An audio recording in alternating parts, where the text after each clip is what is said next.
chose to do my informative speech on gambling addiction. Can you imagine being 12 years old, waiting for your mother to come home each night, not because she didn't love you, but because she couldn't stop gambling?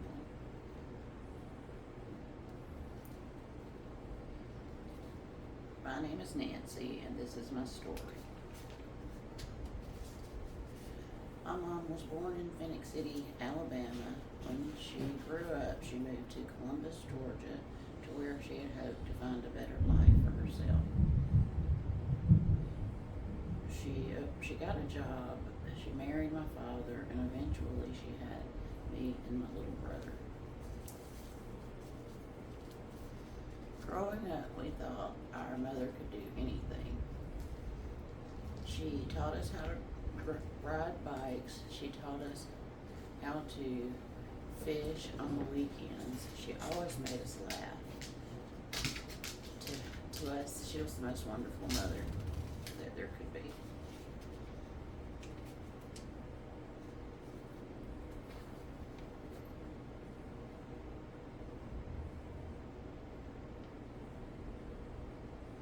At first, she started going out a couple of times a month. She would go out with friends and gamble, which she thought was harmless fun.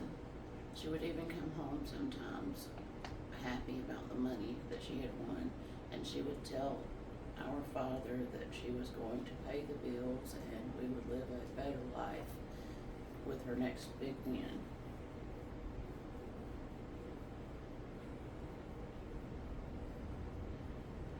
Unfortunately, those wins became losses, and losses became addiction. My mother started coming home late and being secretive about money, lying where she had been. She would borrow money from family members, promising to pay them back with her next big win.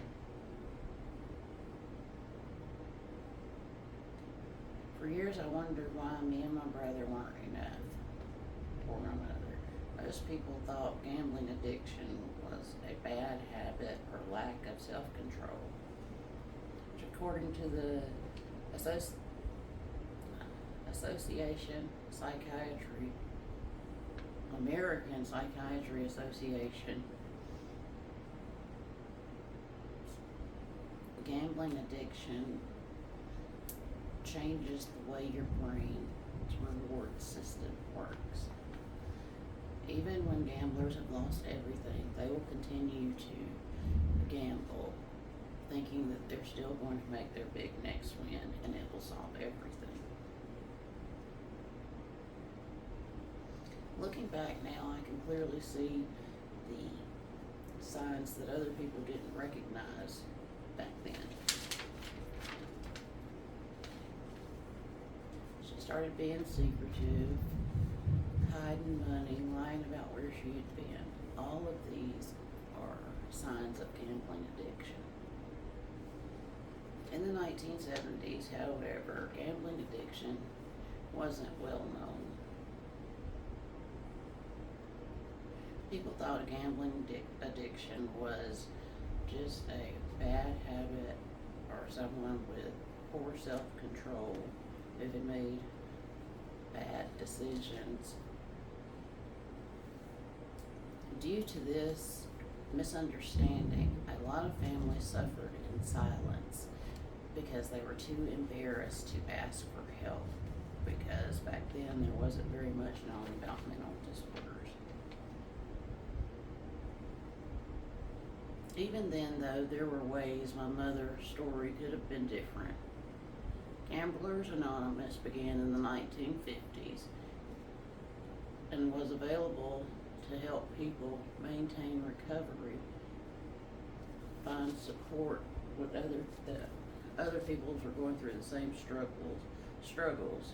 Some counselors also work with individual families and dealing with addiction. If someone had recognized the warning signs and encouraged my mother to get help or to save our financial situation, our lives would have been very different. today treatment is much more effective. Counselors, especially those who use cognitive behavioral therapy and support groups such as Gamblers Anonymous, continue to help thousands of people stay in recovery. It helps people understand why they gamble and teaches them healthier ways to deal with stress. Family counselors can also rebuild damaged relationships, and in some cases, medication can help with the compulsive disorders. Most importantly, people now know that recovery is possible with the right support. Although my story was fictional, there are many families just like this that are very real. Gambling addiction affects far more than money. It steals trusting childhood memories and sometimes even families. No child should ever have to wonder why their parent chose another bet over a bedtime story. I hope my story reminds you that gambling addiction is a treatable illness, not a personal failure.